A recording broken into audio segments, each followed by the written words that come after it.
Hello everyone, I'm Tim from Tim's PC and I build custom PCs to suit anyone's needs or budget. I also live stream all of my builds and repairs, so if you would like to have an awesome PC built live, send me a message today. Alright, this is just a quick follow-up video from last night when we were building Shana's PC.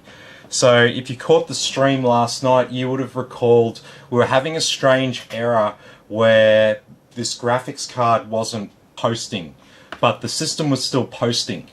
And so just a quick recap. Basically, at the end of the day, what was happening was this graphics card was not putting a display signal out to the monitor, but if you just sat there and let it be, eventually the desktop would just appear on the screen. And I was like, I did get it to display the BIOS with another graphics card, but it displayed a distorted image, and it made me think, is there something wrong with the BIOS? Do we need to do a BIOS update on it or something like that?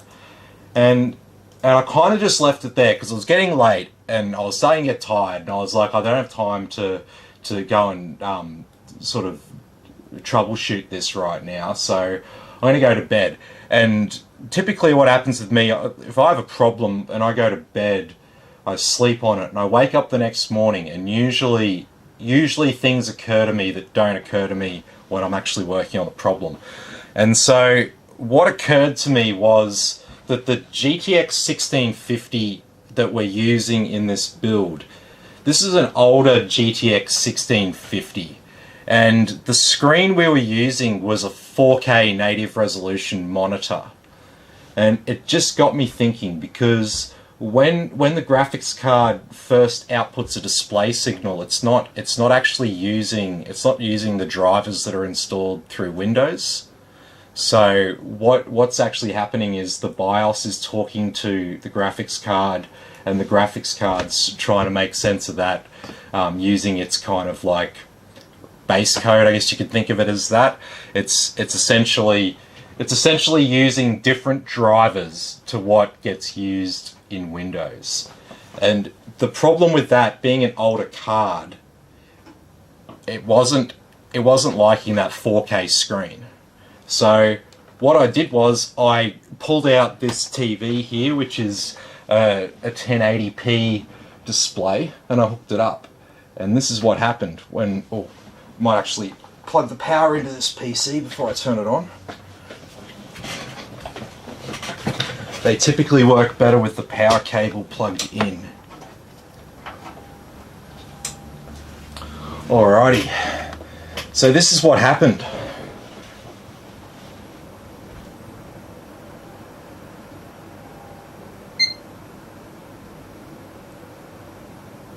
Our screen just posted completely normally. Hey Rob, how you going? Good to have you here. This is just a quick follow-up from last night with Shana's build.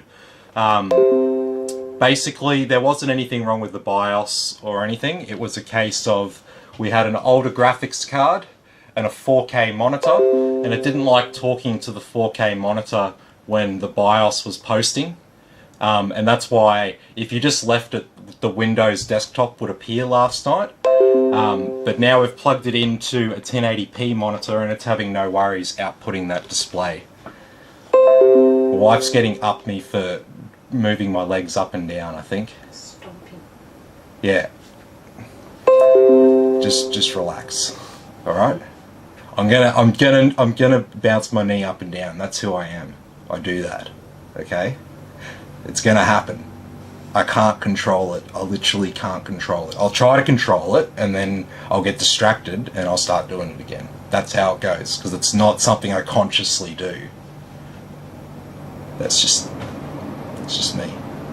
Alright? She gets angry because the camera just slightly wobbles or something.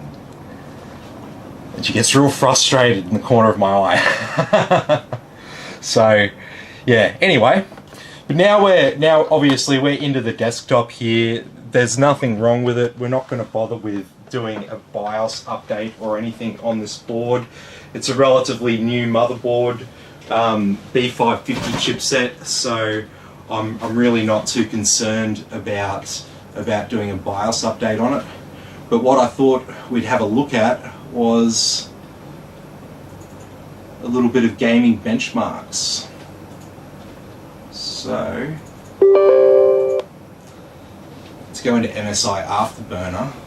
Even though this is an older graphics card, we'll still make sure that we get these fans tuned, because we've only got, on this graphics card, we've only got a single fan and a little tiny heat sink.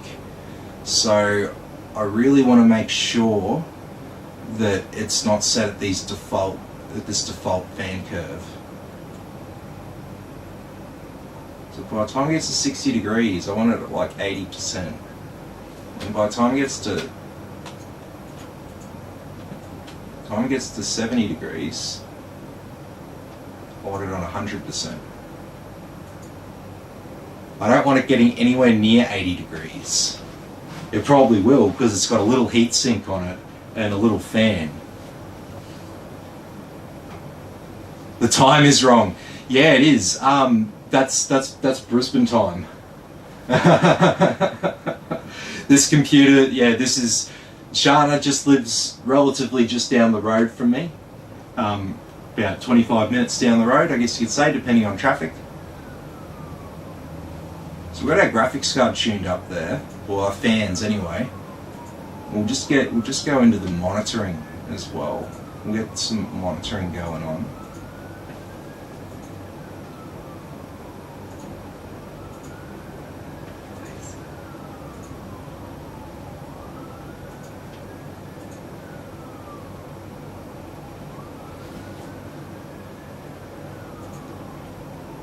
CPU temperature, CPU usage,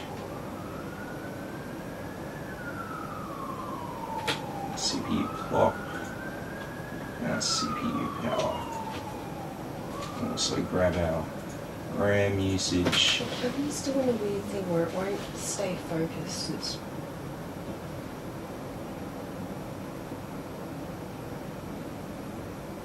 What do you mean?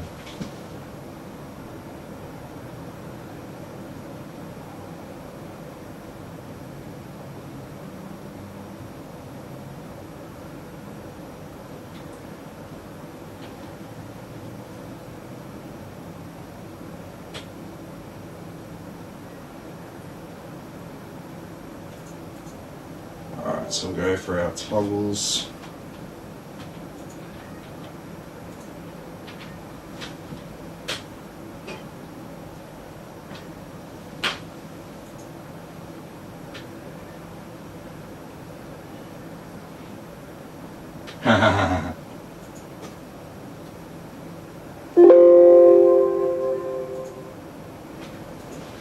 Okay.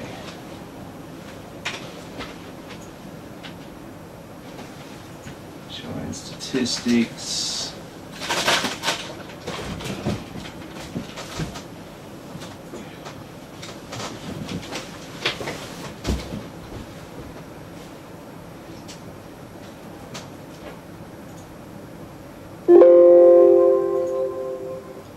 Why is RevaTuner stuffing up?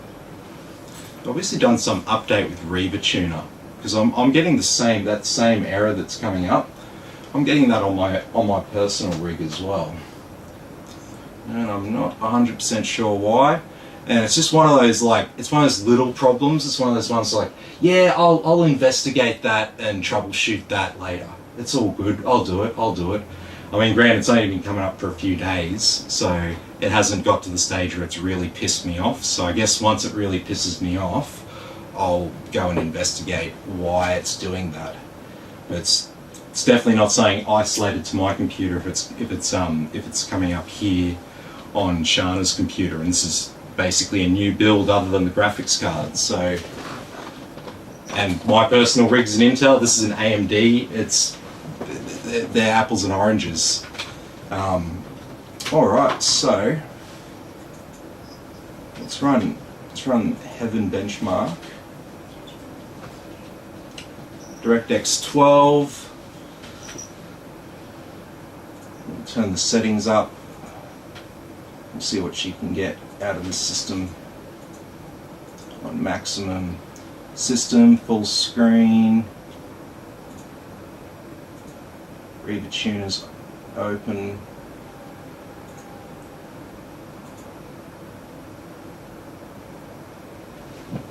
Excellent. You can see Reaver Tuner nice and clearly there. That's that overlay that's coming up.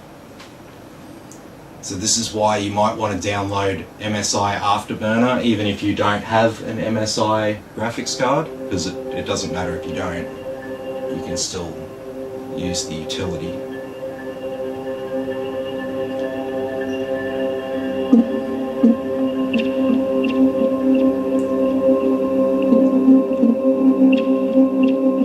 See here,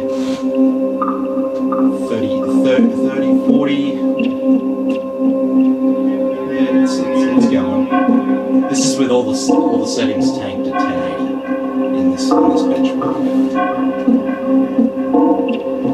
So you gotta remember, every game benchmark is different. You can't just go, oh, that's how many frames a second this computer does. It's not how it works. I seem to get a lot of like young kids, and when I say young kids I mean like people under 18 and under. They come to me and they ask me about a computer and they go, how many FPS is this computer? And it's like they don't realise that that's kind of a bit of a nonsensical question, because computers run different games, different hardware will support different games at different levels. So it's important to understand that with all that kind of rhetoric, that you know, every game is different, every benchmark is different, and you can't just go, oh, it does this many frames a second, because you know, I could pull up, we could go and load up some Nintendo 64 games on emulator and we could unlock the frame rate, and we're going to get thousands of frames a second. How's that? So if I run a game at 1,000 frames a second, does that mean my computer's a 1,000 frame per second computer? Doesn't work that way. And I wish it was that simple, that this computer does this many frames, but it's just not how it works, guys. That's why whenever you ask someone about a computer and you ask that question, you always get a vague answer, because it's different for every game, it's different for each settings that you want to apply to those games. That's the point of having a benchmark. It's the same test. You do the same test at the same settings. Do that on different computers, then you can compare their performance. But you're still only comparing their performance at running this particular simulation. That's all you're doing. You're not comparing their performance at running Fortnite. Results may vary. And that's how computers work, unfortunately. It's just not that clean cut. You have to look up your hardware and the game that you want to run. That's the best way to ascertain what the performance is going to be like of a particular configuration that you're looking at.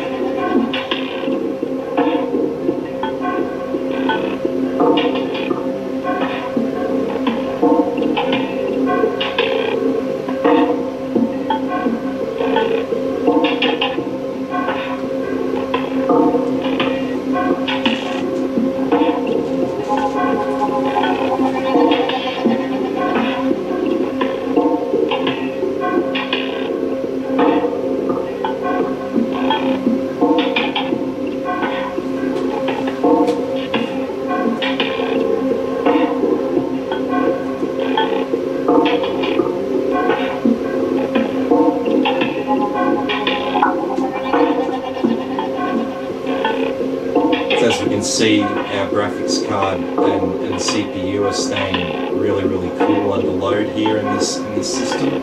No problems at all.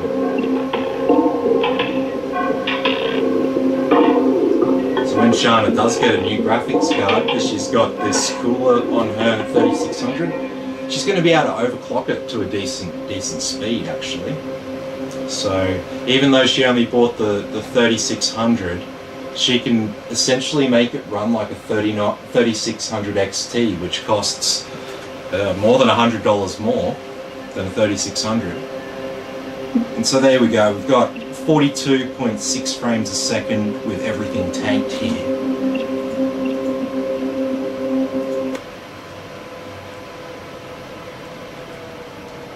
And so that's heaven with everything tanked. So what's heaven with everything on minimum?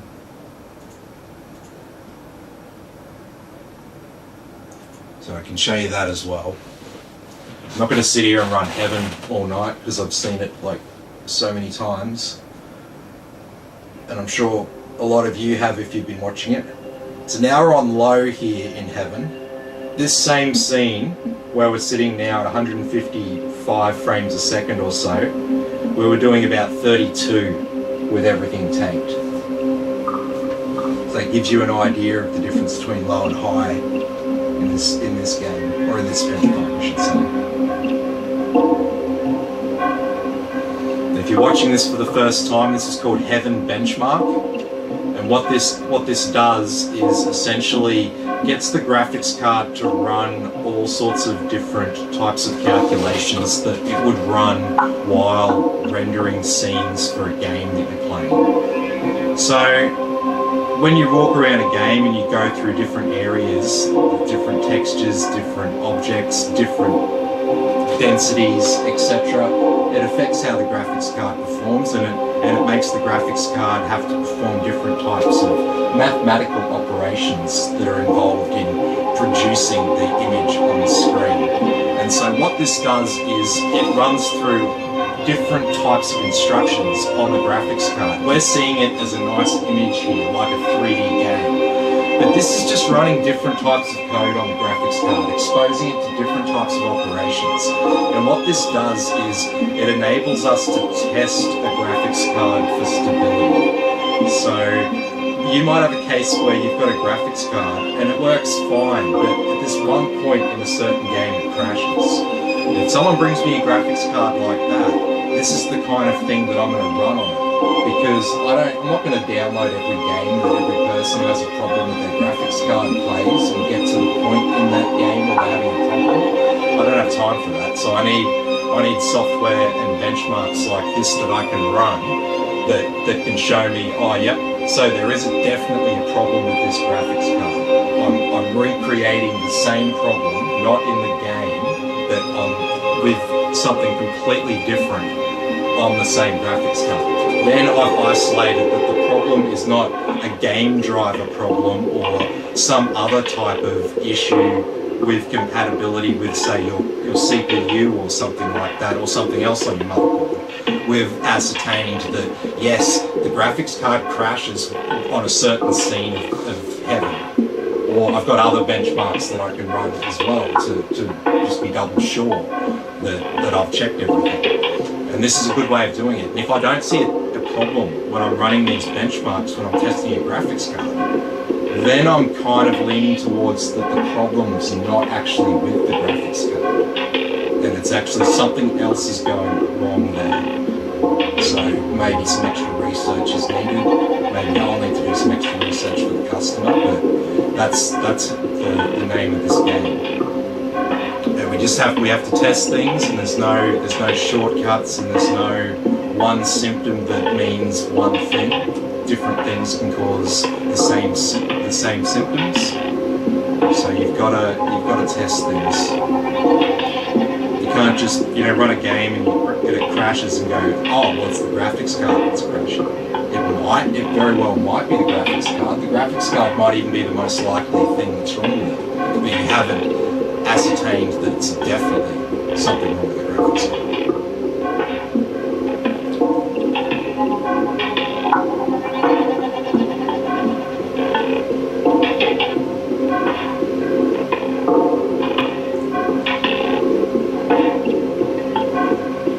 So as you've seen through running this benchmark, the frames per second's been just over 150 the whole time with it on low settings. Has absolutely no problems at all. And of course, the thing to point out is, see how the CPU usage is like 13% and then the graphics card's at 100%? That is what's called a GPU bottleneck, a pretty severe one. So the Ryzen 3600 CPU is barely breaking a sweat. It's barely doing any work. The graphics card's working absolutely hard out to render these images that you're seeing. So if she got a better graphics card, she could unlock more power from her CPU, because the graphics card would be capable of rendering more frames and then the CPU would be capable of processing those frames. Because that's how the two sort of work together. Graphics card renders, CPU processes. So if you want to support the really high frames a second, you need a good CPU. No, it doesn't matter. We've got the frames a second up on the screen anyway. And that's pretty much it anyway. That was... We just wanted to run it on low and high. Already did a stress test on this last night, so it's fine, it's good to go. We just had that weird problem with the BIOS, but I've worked out what it is. So now all I've got left to do is key in the customer's Windows code, and it's activated, and Shana will be ready to pick up this PC, and it's all ready to use. She just needs to get a new graphics card. Ideally the RTX 2060 or 2060 Super when they re-release later this month. Hopefully they will be a reasonable price, or the 3060 Ti when they come down in price, or potentially the upcoming 3050 might be a good option as well. So not sure where the pricing is going to sit on 3050 or 2060 moving forward, but I'm very excited for these mid-range graphics cards to launch again, because at the moment I can only sell people expensive computers with 30 series graphics cards, or I can sell them budget computers with 1650s, and obviously there's a bit of room between a 1650 and a 3070, right? So that's pretty much it. So we're going to leave it there for tonight. Tomorrow night we've got our friend Nick coming back.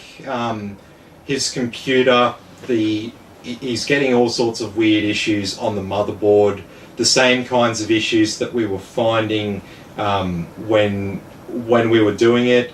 A bit of an update on that. So if you watched the end of that video, you'd see that we finally got all his motherboard and chipset drivers installed properly, and everything seemed to be working okay.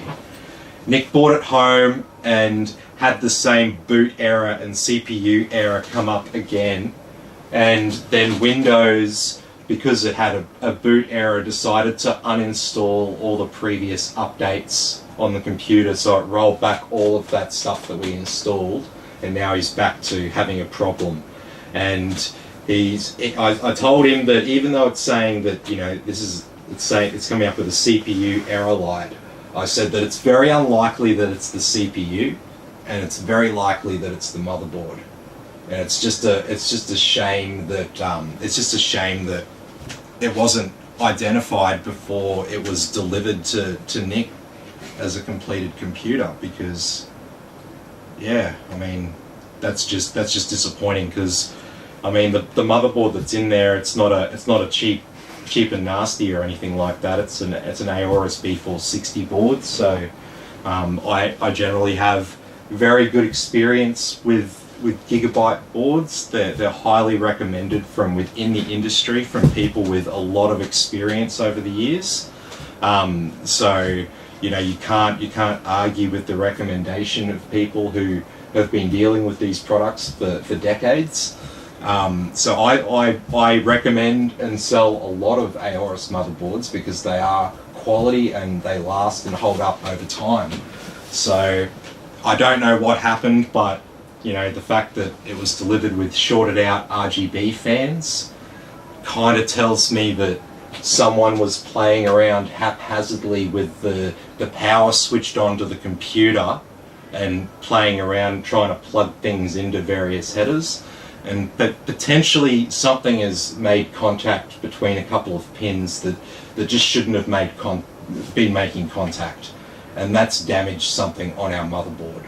Don't know what, And with motherboards, there's no point in actually going through the process of getting out a volt tester and testing circuits on the motherboard. So it's just a case of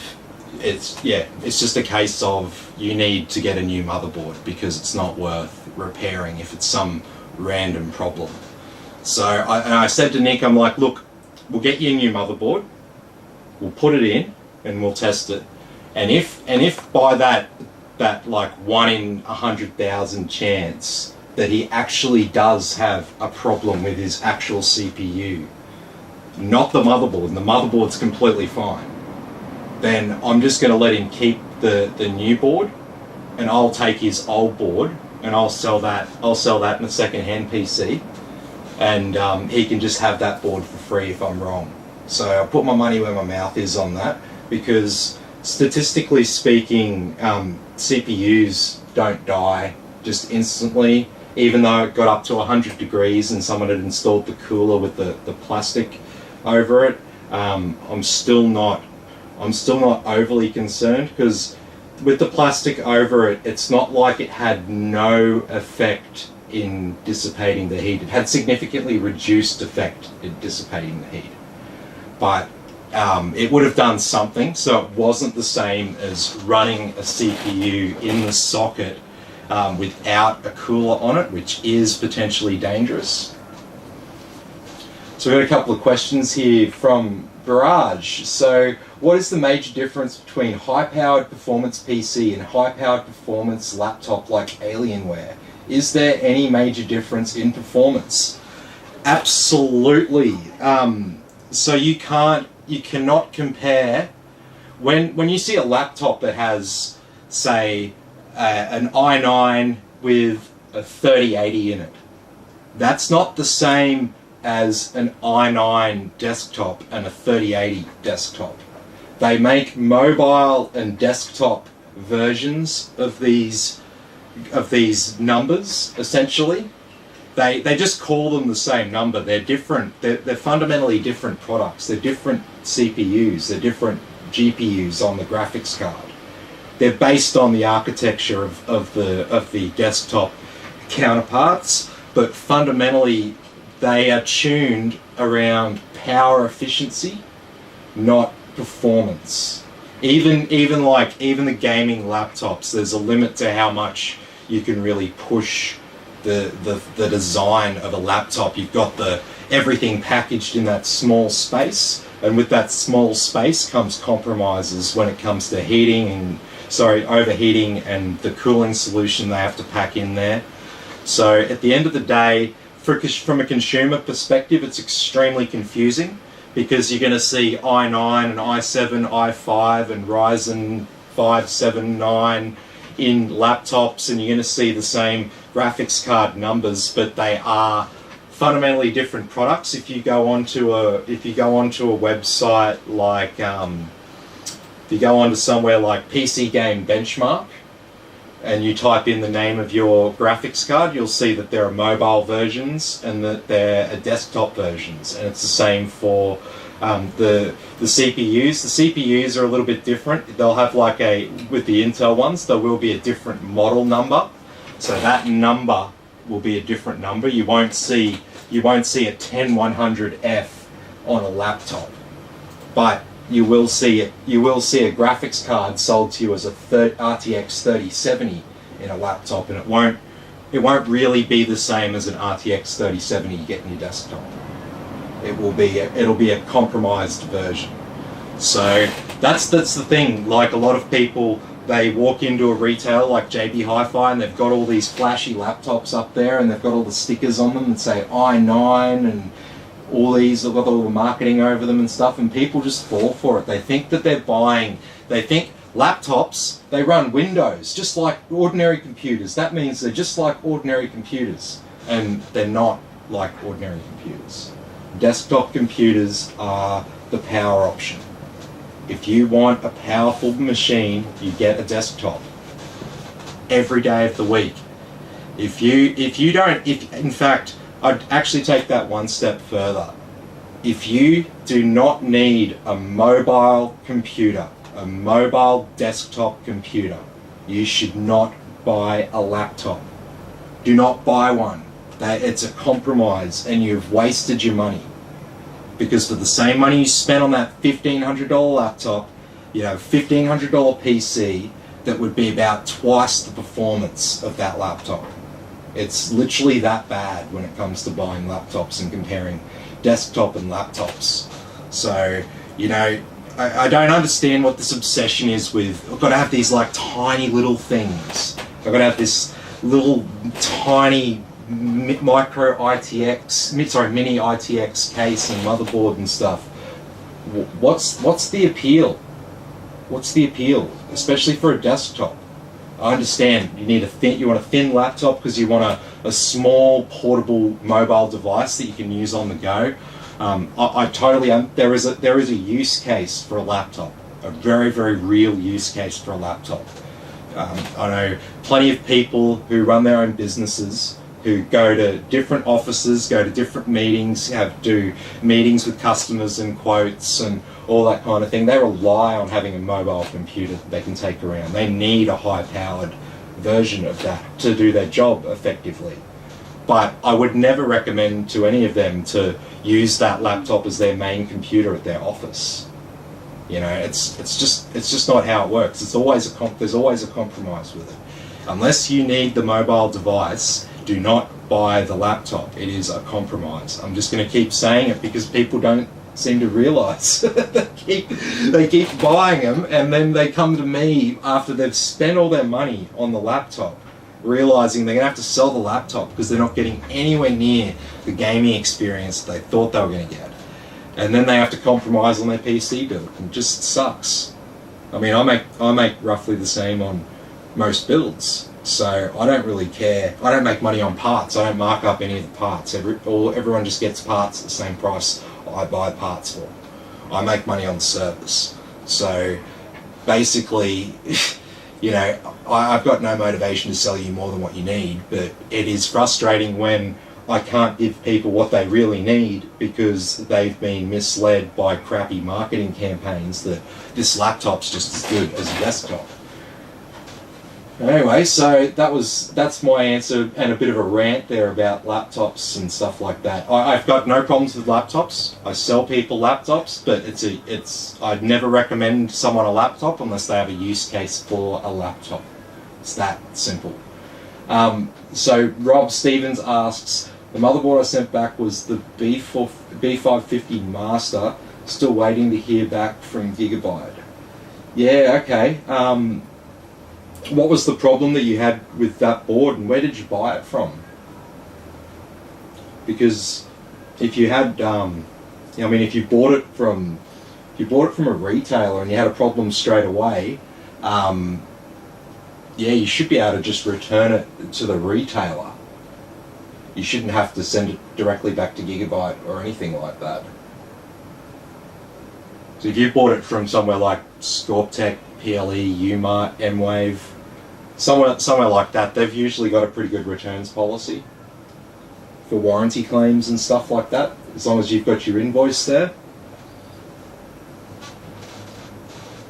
To read each company's policy on that, but most of them are pretty good. So like if you had to deal directly with Gigabyte, you got it on Amazon. Yep. Okay, yeah. So Rob, you did. You went through Amazon. You contacted Amazon, returned it to Amazon. They've sent it back to Gigabyte. Yeah. That's the normal process. I was like, did you send it directly back to Gigabyte? Basically, just died after 2 months. Yeah, wow.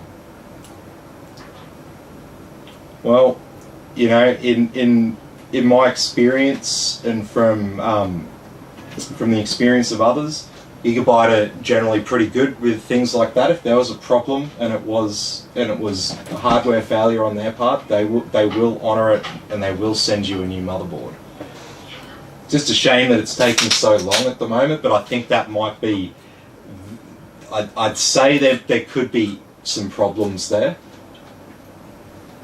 Joseph asks, Hi, I was wondering what would be a better CPU upgrade. I have the i5 4460 CPU.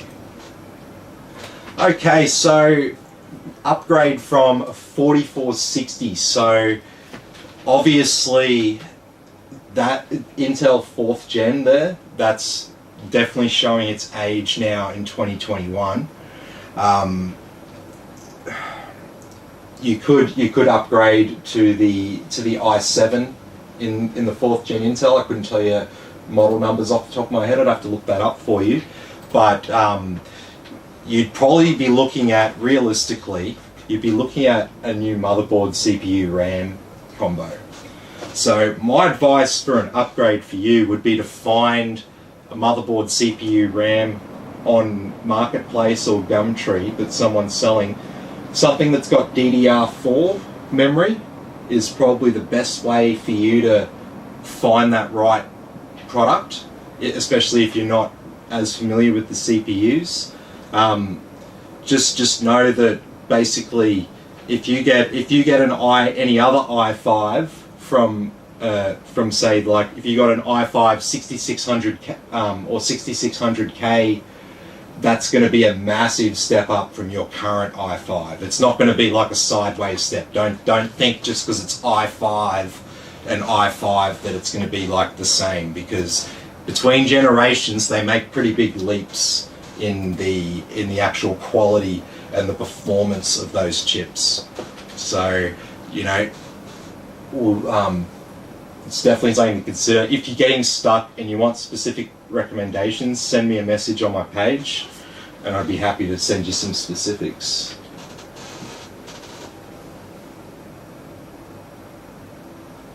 Rob Stevens says, okay, local computer shop tested every part, everything was okay, just a dead motherboard. Wow. Yeah, I mean, and it does happen, Rob. Like, if anything's going to go wrong, it's usually the motherboard, it's usually the RAM, it's usually the graphics card, and then it's usually the power supply, in that order.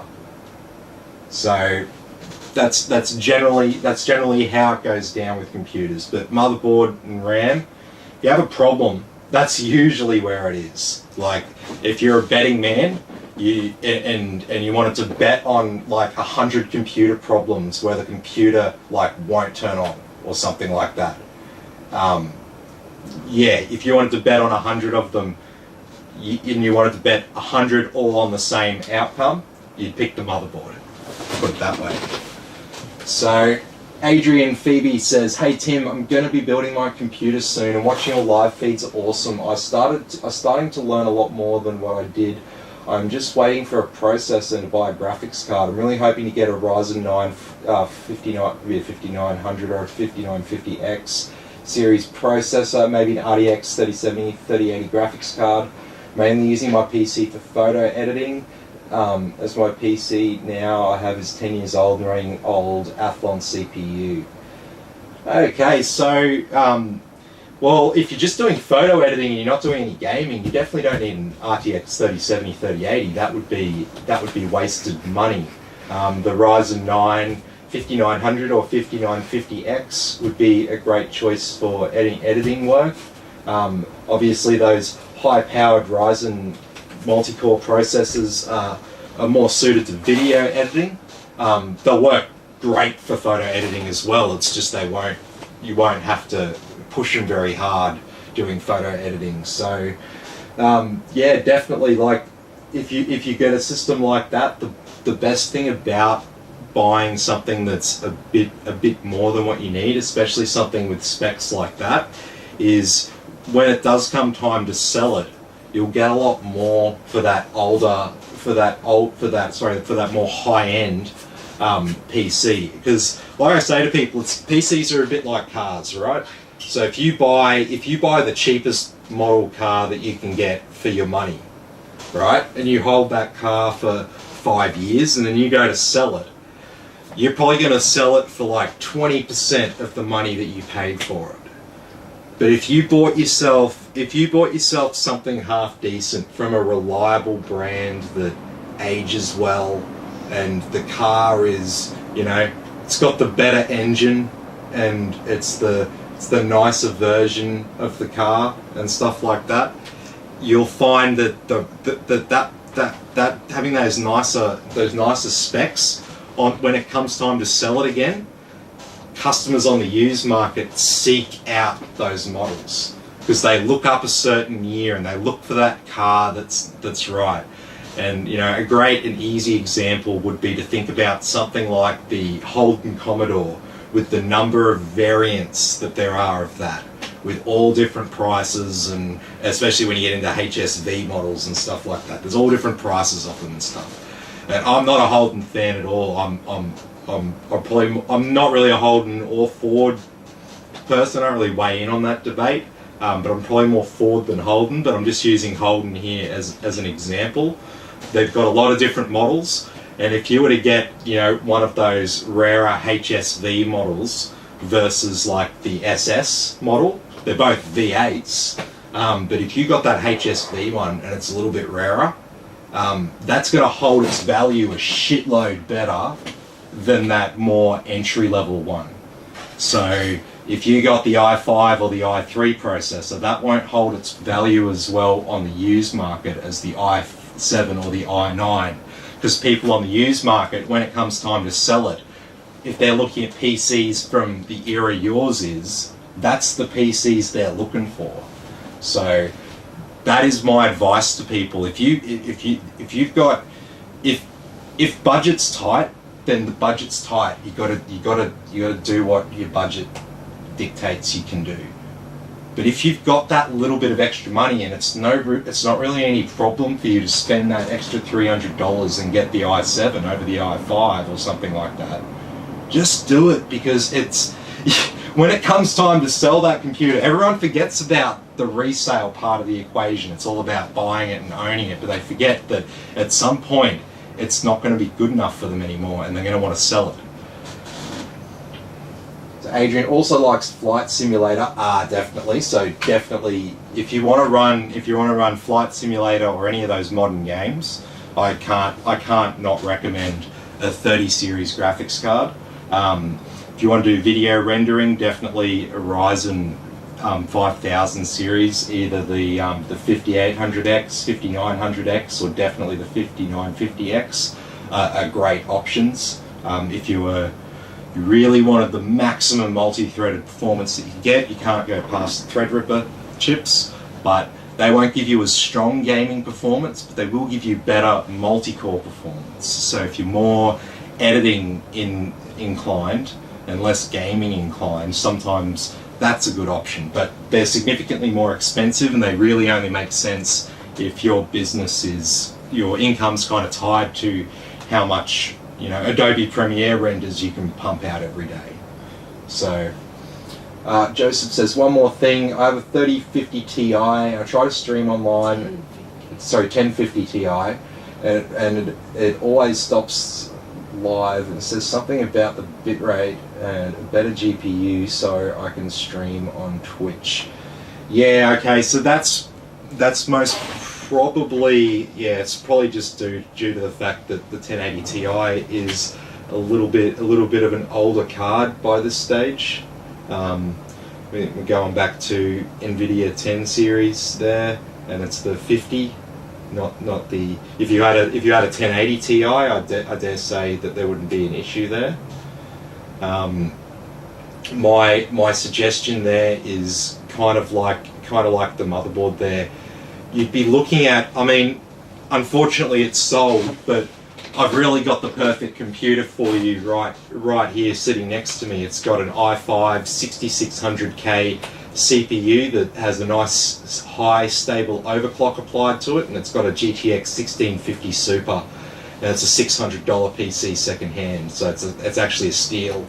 But unfortunately I don't have another one, and secondhand decent gaming computers like this, they don't hang around long. Like I'm surprised I've had this one for as long as I've had it. I've just had so many lowballers, and I've probably had as many people ask if I'll swap it for their old Xbox or PS4 than I've had people making legitimate monetary offers for it. So it's a little bit strange, but I guess, you know, after Christmas, everyone's trying to like save on money and get something cheap. So Adrian says, strictly photo editing. I'm also an amateur photographer, so using Photoshop and Lightroom will be my main programs. Need a decent system to run both at the same time. Yeah, so definitely, and what you'd want with this, Adrian, is you'd want to get 64 gigabytes of RAM. You'd want to have a decent multi-core processor. You don't necessarily need as much of a spend on the graphics card as a 3070, 3080. But like I said, if you are looking to play Microsoft Flight Simulator, a 3080 would be ideal for that. And obviously, being a productivity kind of based workstation with that higher end processor that you're going to go with, that will support gaming just fine. So one of the other questions I get sometimes is like people ask, what makes a PC a gaming PC? And well, there's really one simple answer, is the gaming PC has a gaming graphics card. So, you know, like that's the fundamental ingredient in it. It's not anything else. It's just an ordinary PC. It does ordinary PC things. It's not like a special type of PC and you need another PC to stream on or something like that. A PC is a PC, and you install components in it, and those components have, you know, characteristics and performance levels that they can pull off, and if that meets the requirements for games, the game will run well. So that's really what all gaming PC is. So, so Joseph says he paid $800 for it on Marketplace. Did it get ripped off? Is that the old Athlon? Yeah. Or, geez, I wouldn't. When did you buy that? And what Athlon is it?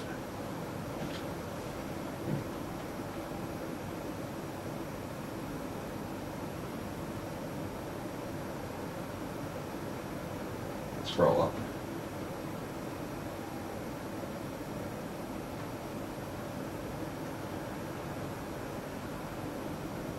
Oh no, he's got the i5 4460, sorry. What graphics card is in there? It's just smoke. The 1050. Yeah. Yeah, I wouldn't have paid $800 for it, but and that's the thing. People, you go on Marketplace and it says i5. Got it 5 months ago. Yeah. It's probably a few $100 overpriced, to be honest. And I like telling people that. But yeah, unfortunately, that's the thing, and that's what's so misleading about CPUs is, you know, they say they use i5, i7, and people don't realise what the number represents. So if I show you this one up here, so this is, focus on that. This is an i7 10700F. So the 10, where is it? The 10 there is for the 10th generation. So it says 10th generation. And the model within the generation is the 700. And it's also an F-type. And so that is all important information written in that. Really, the i7 is the pointless bit of information. That model number tells me everything I need to know about what that CPU is. I don't need to know that it's an i7. It's completely moot information because that code actually tells you everything you need to know. It's a 10th gen i7 F series. That's how that code works. So if you've got a 4460, it's telling you it's a 4th gen 400 series, which is the entry level i5. i5s come with the 400 series, 500 series, and 600 series. i5's the most confusing SKU within the Intel CPU family because of that. But when we go up to 7 here, this is an i7 now. If you go beyond 6 in Intel on that second digit, I know it's the third digit now, we've got 10th gen, but all the others it's the second digit. So that 7 means we're an i7. We saw a 9 there, it would be an i9. If we saw a 6 there, it would be an i6, sorry, an i5. So i5 is 400, 500, 600. i3 is 100, 200 and 300, but you'll typically only see 100 and 300. So yeah, CPUs can be a bit confusing, and obviously an i5 within a certain generation, you can compare those i5s together, but you can't compare two i5s from 2 different generations because they're going to be fundamentally different CPUs. They just have the same branding, which is really misleading. How much would it cost to get an i7 gaming tower? Send me a message, Joseph. I can show you a few options, and if we can't do something new that's within your budget, we can look at what used systems that we can find, and we can look at upgrading one of them, which could be cheaper than, it will definitely be cheaper than buying a new system. So send me a message and we'll see what we can do. Alright, well, I should just do a Q&A some nights. That might be a fun topic to do. But anyway, that's pretty much it for tonight. That's all I really had planned for, unless there's some more comments or anything like that. But tomorrow night we're going to be installing a new motherboard in Nick's computer. So, where is it? It is the Aorus Z490 Elite AC. So this is a good motherboard for him. It's basically the same motherboard that he's got, but it's the Z490 chipset, which was one of the other things I said to him, like, why do you have a Intel K series chip and you don't have a Z series processor to go, sorry, a Z series chipset motherboard to go with it? I'm like, I said to him, like, it's not completely leaving performance on the table, because if you buy a K series chip, it's not, ignorant people will say things like, oh, K series, the only difference with the K series is you can overclock it, and that's not true. It's a completely, straight out of the box, it's already better than any other. If you get i5 with a model number, it's got a K at the end, that means it's the best. You're not going to find another i5 within that series that's better than it. You don't have to overclock it. Straight out of the box, it's already the best one you can get. But if it has that K, it means you can overclock it, so you can push it even harder than what it goes. So K series, that's why they're always more expensive. It's straight up out of the box, better processor, has higher clock speeds, it has higher tolerances. It'll probably run a bit cooler under load, even at higher speeds than some of the lesser SKUs, because it goes back to this concept of silicon lottery. And when they make CPUs, they don't make different types of i5. They don't make i5 10400s and 10500s and 10600s and 10600Ks. They make i5s. And what happens is all these chips get made, and then all these chips get tested, and then they get what's called binned in accordance with how they responded to the tests. And so some of them are gonna show up, and they're not going to perform very well under load, and those ones are going to become the i5 400 series. So with them, you know, it's that entry level, and then with some of the better ones, they'll become the 500s. Better ones again will become 600s, and only the cream of the crop, like the top 8% of CPUs, will become those K series chips.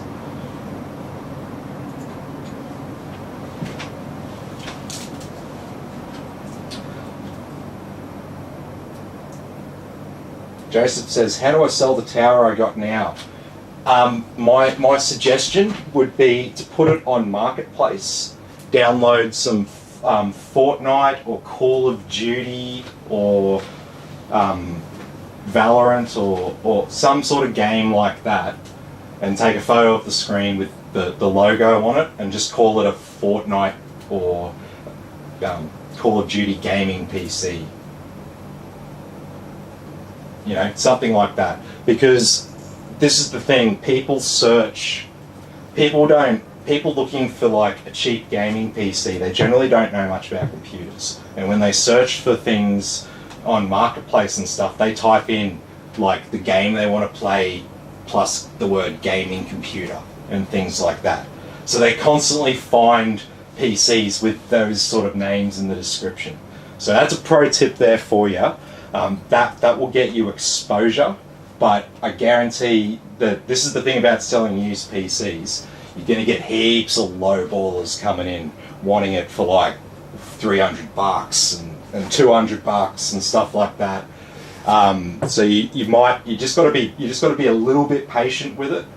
But then I guess you've got to realise at some point when it's time to just take something for a quick sale because it's just pissing you off too much that it's hanging around for too long. But yeah, don't get disheartened by lowballers and stuff like that. There are like professionals out there that have multiple Facebook accounts that will like send you multiple like lowball offers, and then they'll send you back a more reasonable but still pretty low and shitty offer, in the hope that after you've been bombarded with lowballs, you'll actually accept their actual lowball offer. So you got to be careful. There are all kinds of people out there in the second-hand market, and you just got to be wary and just be confident in kind of the value of what you got. You'll have you got a 1050 Ti and an i5, and realistically that PC will still play a shitload of games at 1080p on moderate settings. So whether it will stream and play, Cyberpunk and all the latest things on high settings, probably not. But there's still a market for something like that out there, because there are a lot of people who can't afford a new PC. They can only afford something around $500-600. And if they bought a new PC, $500-600, they'd be getting like a Celeron or an Athlon CPU and like 8 gigabytes of RAM and like just budget all round. And it'd be a fine little desktop computer, but it's not going to be a gaming computer by any stretch, because it won't even have a graphics card. A computer that cheap, you're running onboard graphics off the CPU. So we're using one of the budget CPUs that always have built-in onboard graphics, because that's part of the budget equation. Is that, when you look at those really cheap CPUs like Celeron, Athlon, and you go, oh wow, they're really cheap. They're like $69 and $70 and stuff like that, and you go, that's really cheap. They're actually cheaper than that, because those particular SKUs, they actually have onboard graphics as well. So when you're comparing them to the cheapest other CPUs, the ones that are like in the hundreds of dollars, those ones don't have onboard graphics. So you need a graphics card to run those chips that are like in the hundreds of dollars. So the Celerons and Pentiums and Athlons that you see, the really cheap ones, they're actually even cheaper than what they look. Joseph asks, what's a good price to sell it? I'd probably put it up for like $500, if I was completely honest with you. I think that's a pretty reasonable price for those specs in 2021. And I think someone will just come along and buy that, and I think at that price it won't give you much headache. You could list it for $600 as well and be negotiable with people, but I wouldn't personally sell it for less than $500. Put it that way, because the way I see it, that's a functional gaming computer, and someone can still get some good games out of that. I don't think it's $800 worth of gaming computer, because for $950 I could get a brand new gaming computer that's entry level, but it's a brand new entry level gaming computer, which is going to be a bit better than what you've got there. So it's like, that's the problem with the $800 price for what you got, because it's very, very close to like an entry-level new gaming computer, something decent with, you know, SSDs and dual-channel memory and a decent graphics card. So, yeah, maybe try 600, and be negotiable if someone offers 500. I guess I'd probably just go for that to get the quick sale. Because like I said, with selling second-hand PCs, you get all sorts of lowball offers like all the time. I get heaps of PCs for sale on second-hand, and I get lowballs all day. So, yeah. I do mostly all my second-hand PCs through Marketplace, and then I do all my new systems and repairs through my page here, because I don't offer like proper warranties on used things, especially when we're dealing with like graphics cards and CPUs that can be overclocked and stuff on the used market. I'm not covering someone who's going to take home a used computer from me and try and overclock it to the shit and they fry something. I'm not paying for that. So with the second-hand PCs, I may offer a limited warranty depending on what it is, but yeah, I don't offer full warranties, and I don't want people to get confused when they see me or hear me say that, yeah, all my PCs come with this, because that's just all my new PCs come with this, and it's different to the used PCs. So, would Ryzen be better for gaming and cheaper? It used to be cheaper. I wouldn't say it's cheaper anymore. Have you had a look at the prices between Ryzen and Intel these days? It's ridiculous. So let's think about it like this. If we compare a Ryzen 3600 with something like an i5 10400, they're both 6 cores, 12 thread CPUs. The Intel one's like $219 on special at the moment. 3600 Ryzen 3600, it's like $320. So there's not really, and with the Ryzen 5000 series, they're even more expensive. They're much more expensive than their Intel equivalents. So we've hit this point now with AMD because they've made such leaps and bounds with their Ryzen architecture in general, all the iterations of it. They've actually taken a lot of the consumer market away from Intel, and with that they know their new place within the market, and that coupled with some supply and demand equations with Ryzen in massive growth and everyone wanting Ryzens, that's basically led to a situation now where Ryzen's not really the budget option anymore. So if you're after the budget option, I'm probably going to show you Intel options, because I can generally get you, more cores for your dollar, etc., with an Intel build. Can usually save you a bit of money there as well with some of that. So, it's a pretty weird time at the moment with PC parts and what things are worth. So, yeah, you could look at. I prefer to look at Intel and Ryzen by price point.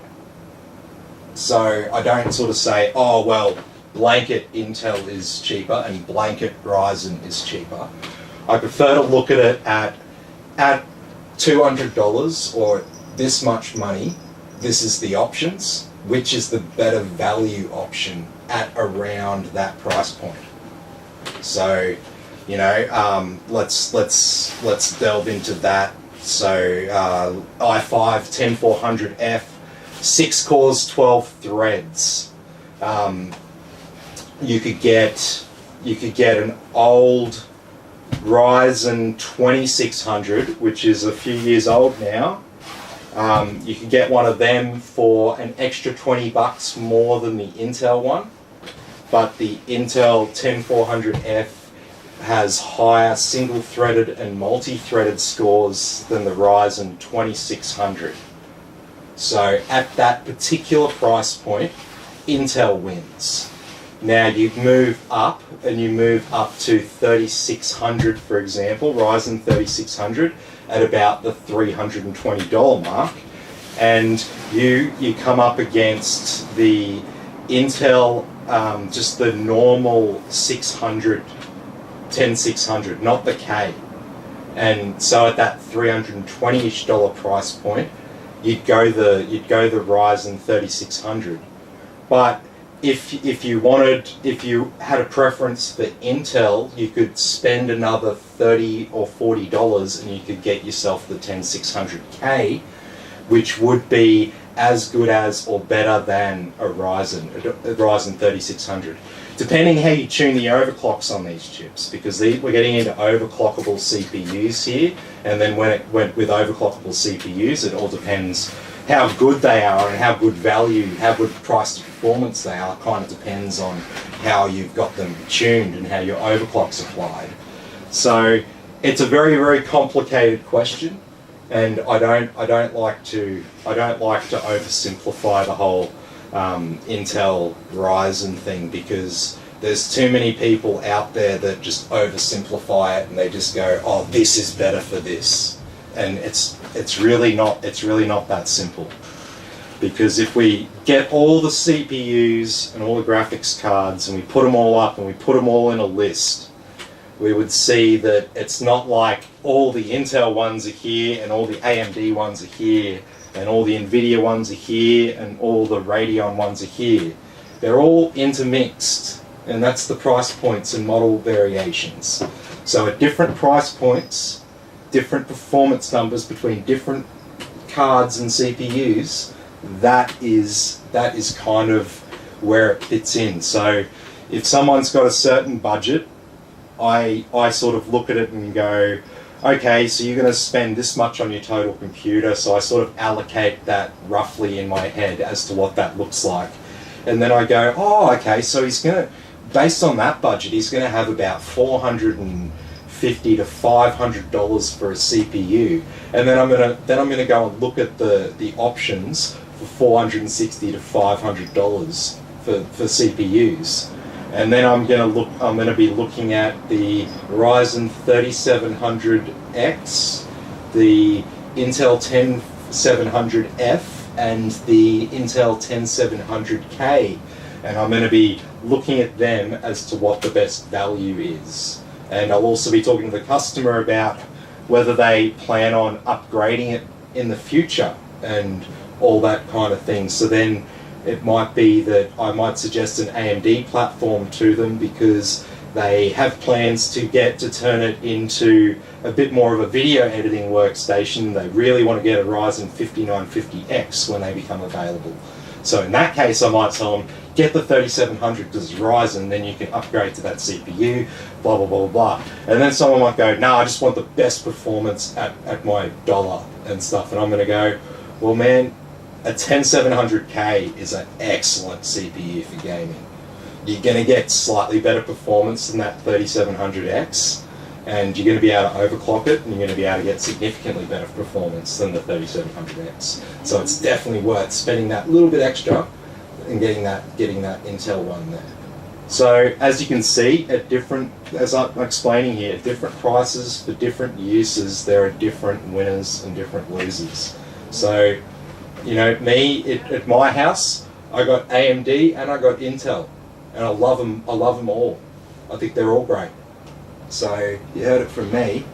My only thing that I can say against Intel is basically it's more of just a comment that they haven't released any new architecture in a while, and what they've got's kind of aging, and you know, I'm hoping to see big things from them. My only criticism of Ryzen is that they need to, I think that they have starting to address this, or have really made a good inroads in addressing this, but I really like to see them work closer with software and hardware companies around the world to make sure that the hardware and software that's being produced is actually being produced in such a way that is completely compatible with Ryzen and the AMD chipsets. because we see too many random devices play up on AMD platforms and stuff, and while it's getting better and I'm sure they're working on it, it's something I would have thought that they want to try to get right from the get-go.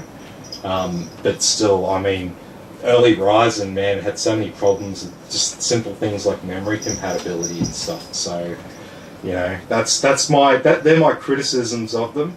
And then what I say in support of them both is in support of Intel, make great stable processors. They're very, very compatible. They're very easy to use.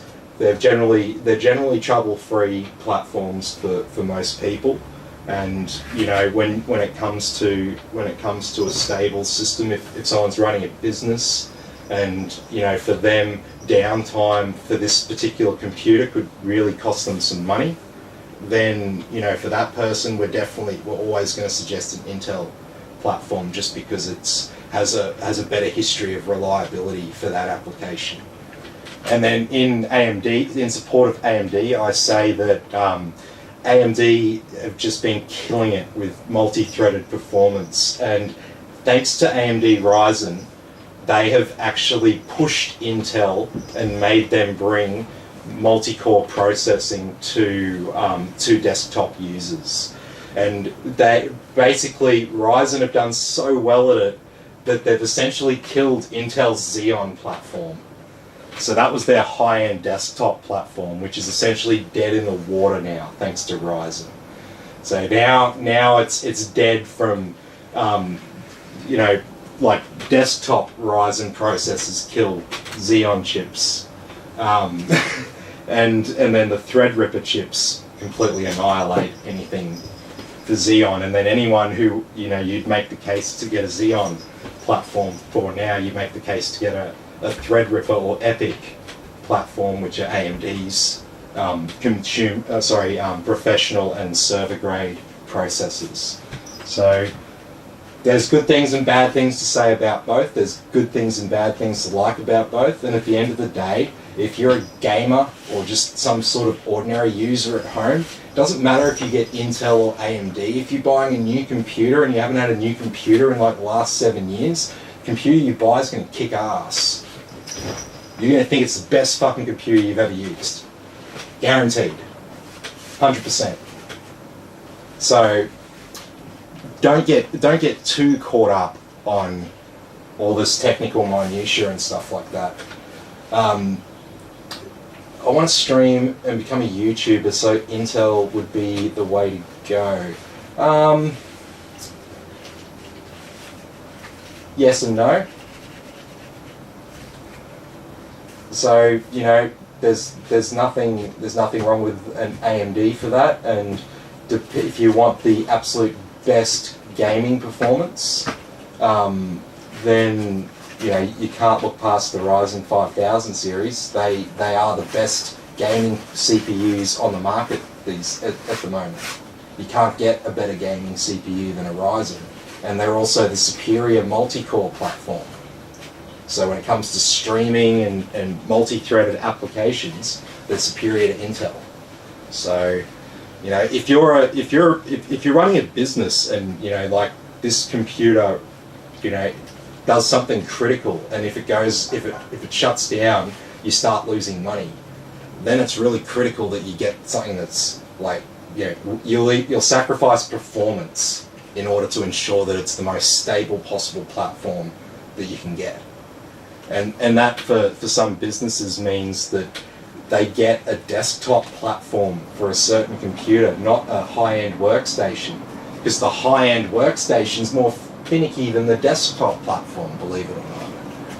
So that's the thing about buying Threadripper and Xeon and stuff, is that you will inherently have more problems with those platforms.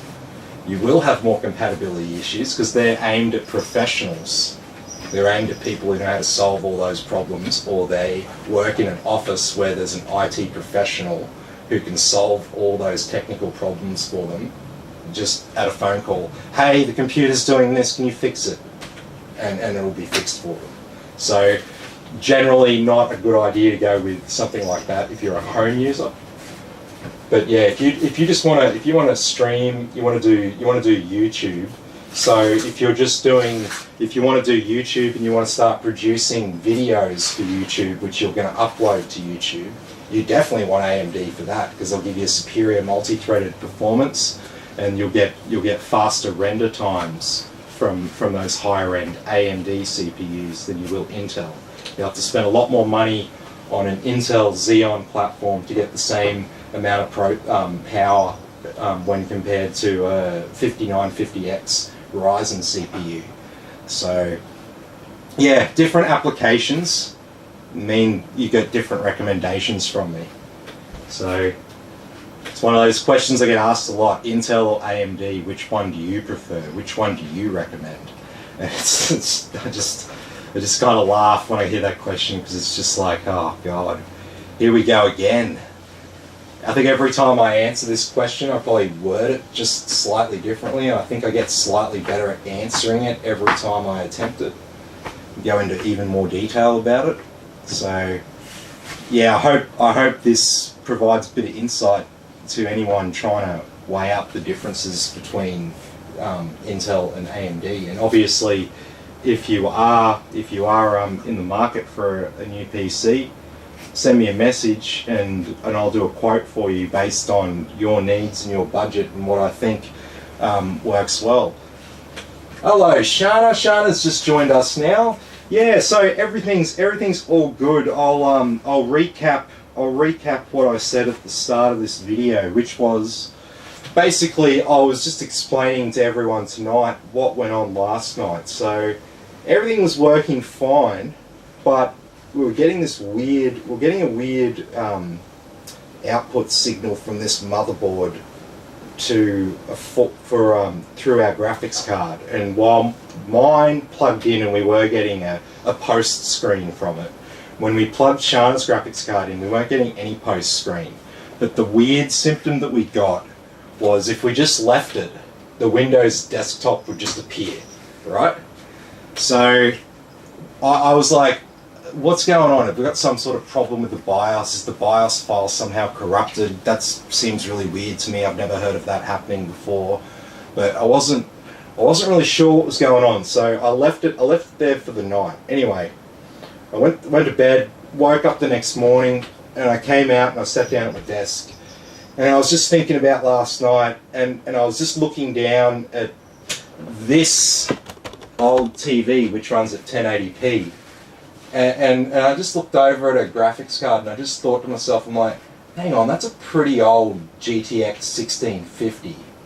And the graphics card that I plugged into it is a GT 710, which is also an old GPU. It's a new version, it's a new card, like a new version of that card. But the GPU, the actual little chip on the card that does the graphics processing, the graphics processing unit, that's what the model number of the graphics card refers to.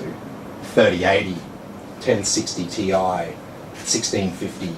That's the actual little chip on it.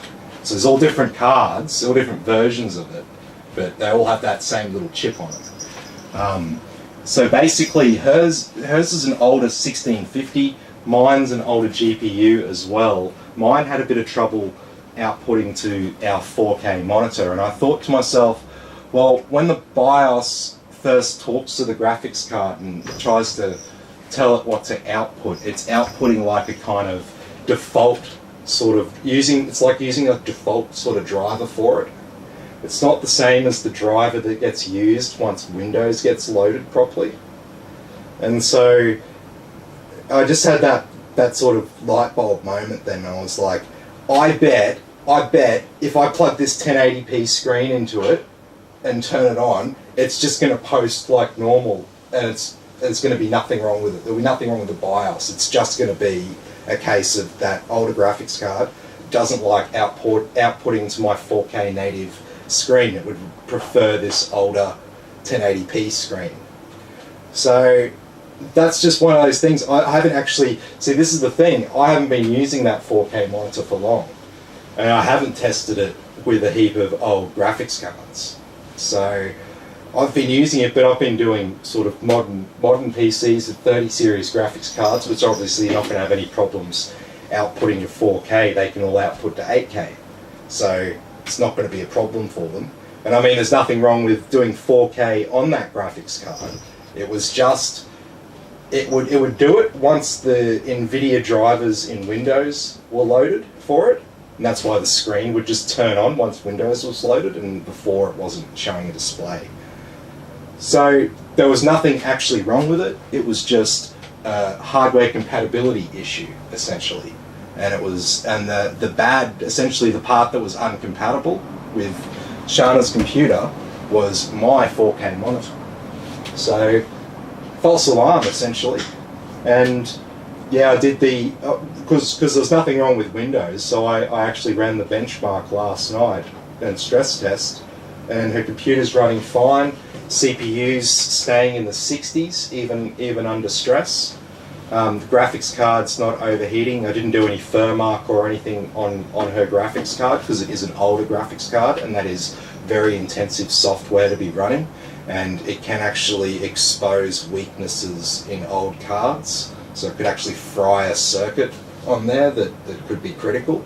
And then obviously you've destroyed your graphics card from running a program. So I don't run that program on old graphics cards for that reason, because it is literally dangerous. So for Shana's stress test, we just used the Heaven benchmark, which we ran in windowed mode, and we ran Cinebench while it was keeping Heaven running.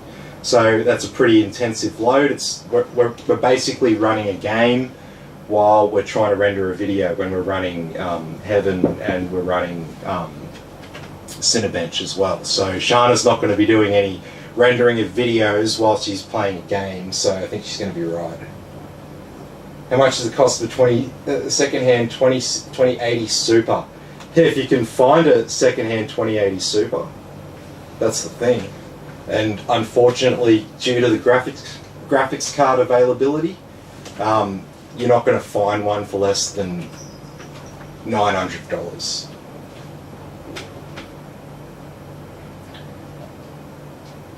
That's unfortunately the situation that we're in right now until this next batch of 2060 and 2060 Supers arrives, and we start seeing some normalized stock levels of 3080 cards start coming through. Until then, the market for graphics cards, especially the used market, is going to be completely screwed. You're not going to find any really great values. You're not going to find any sort of great value graphics card deals on the second-hand market right now. If you do, it'll be you and 50 other people like straight onto it, and it'll probably get upsold by the person once they realise that 50 people are messaging them and want it, and they'll realise they can almost name their price, and then it won't be a bargain anymore anyway. And that's the unfortunate situation of the used market for graphics cards right now. There's just nothing around. You'd probably be best trying to look for a whole system and trying to negotiate a good deal on that, compared to actually trying to get yourself a graphics card on its own, like a decent graphics card.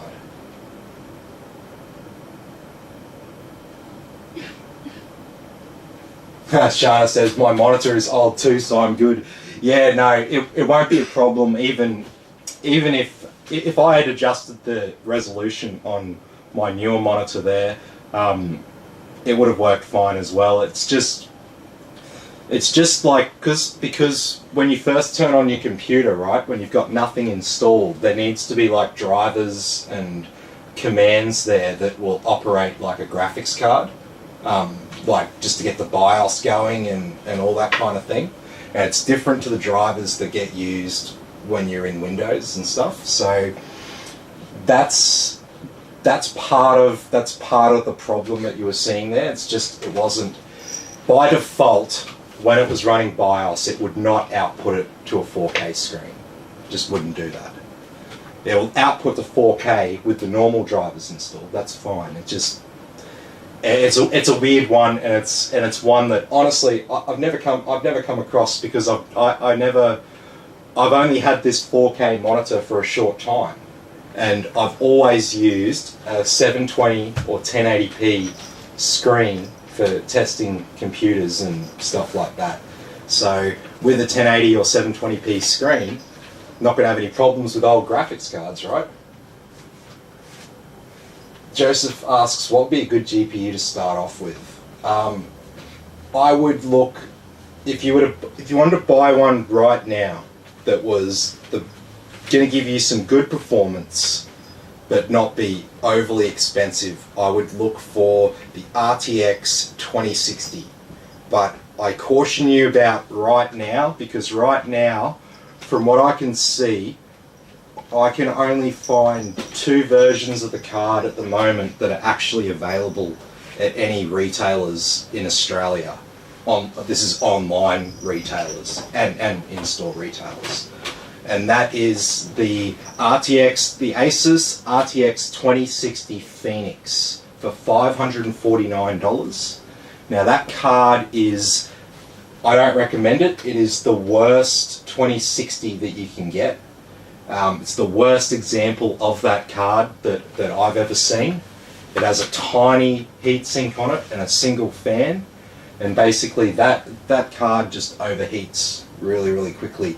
There is a 1660 Super version of it, and it's also quite the same. It just overheats almost straight away, which is fine for a budget gamer, because they're not going to notice that, oh, their frame rate dropped 6 or 10% after playing it for half an hour because the graphics card's starting to overheat and it's cutting its voltage so it doesn't melt.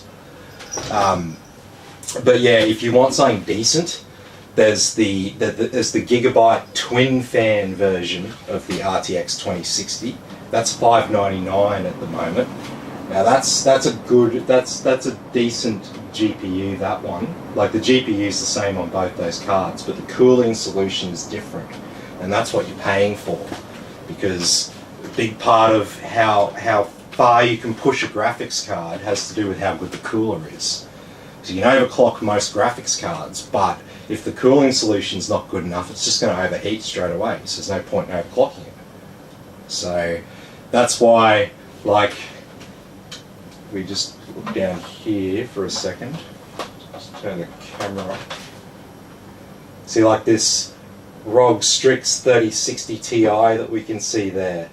That has a massive cooler on it. Massive. And that is the most expensive 3060 Ti you can get, by about $350 or more expensive. And that card is worth every dollar, believe it or not. I would own one of them over the entry level cards any day, because with that even if I didn't want to overclock it, that card's going to run cooler and quieter under load than the smaller one, so it's going to make less noise, it's going to produce less heat. So overall, the overall equation is, I'm going to have a card that runs cooler, a card that runs quieter, and I'm going to have a card that's going to last me longer before it starts to die, because it's not overheated, the fan's not working at 100% all the time. That's why you pay the extra money for that graphics card with 3 fans on it. So consider that. But like I said, I would honestly hold off just right now, because of the problems with 30 series availability. Nvidia are re-releasing the 2060 and 2060 Super, and I believe the AIBs, which are the board partners. So these are Asus, Gigabyte, MSI, Galax, EVGA, all those companies that you see graphics cards from. So I think they've received the GPUs from Nvidia by this stage, and they're just currently producing cards and ready to start shipping them out. And so hopefully we'll start seeing some really good 2060 Supers coming back on the market, with 3 fans and overclockable BIOSes and stuff, and then we can overclock our 1660 supers, and we can get some really good performance at the, you know, $1,500 budget for a computer and stuff, which would be really, really good to see again. But we need these mid-range cards to come down, because the thing is, like, if you're just gaming at 1080p, here's the fact that NVIDIA doesn't want you to know. This 3060 Ti at stock speed, you can pretty much match its frame rate at 1080p with a 2060 Super that you've overclocked. That's at 1080p. It outperforms it at 1440 and 4K. So that's what you're paying for with the 3060. But at 1080, it ain't really that much different to a 2060 Super. So when I heard that they were re-releasing that card, I was like, oh, that's great, that's good news, that's a good graphics card. I mean, I had one personally for like over a year. I couldn't floor it. So, you know, I had it overclocked and everything. It was a great card. So, you know, I'm happy to hear about it coming back, because there's going to be no replacement for the GTX 16 series. They're gone as far as I know. There's still a lot of 1650 Supers around, and I think they'll hang around for a little while, but they're not making any more. So I don't know what the hell is meant to replace all these budget and mid-range cards, but yeah, one of those things. Well, anyway, I think we might leave it here for tonight. Like I said, tomorrow night we'll have Nick over here, and we're going to be actually no, it won't be tomorrow night. It'll be on Saturday, but we'll have Nick over here, and we're going to be upgrading his motherboard, and hopefully this will be the end of his PC nightmare, to put it lightly. Because as he said to me, he's like, man, I just want a game. I don't want to be thinking about all these things, and I just, you know, I completely empathise with him. I'm like, you shouldn't have to, man. You just spent $2,600 on a PC. It should be working sweet. The problems you should be having is, how do I install this? How do I connect to the internet? How do I see this? How do I activate Outlook? These are the problems that you're meant to be having at this stage. Setup problems, not hardware and configuration problems. These are problems that should have been completely sorted for you when you took that PC. Yeah. Anyway, I'll see everyone in the next video, and as always, have a good one. And if you need a new PC or you'd like a quote on something, hit me up, send me a message on Facebook today. I'll see you all in the next video.